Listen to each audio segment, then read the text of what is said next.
Welcome to Sweet Life Beat Life. We hope this video helps. In this video, I will explain how to play Nintendo DS games on PS Vita.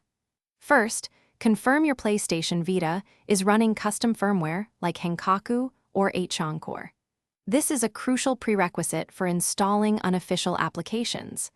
Next, ensure your Vita has at least 100 megabytes of available storage space. You'll also need a computer with internet access to download the necessary emulation files and a USB cable to transfer them to your device.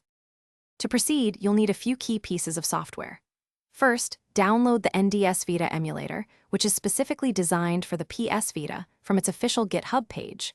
Next, you'll need the Nintendo DS BIOS files, BIOS7.bin, BIOS9.bin, and firmware.bin. These are essential for the emulator to function correctly.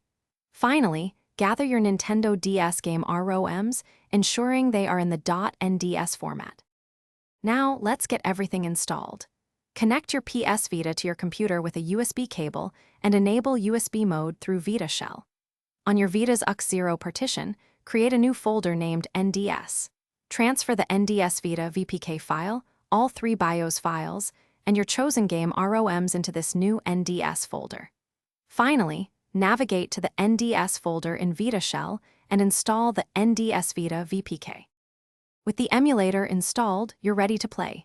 Launch the NDS Vita application from your PS Vita's live area.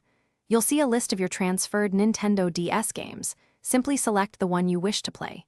You can also adjust various emulator settings, like screen layout or control mapping, to enhance your experience. If you encounter issues, double-check that your BIOS files are correctly named and located, and consider trying alternative game ROMs. Thanks for watching.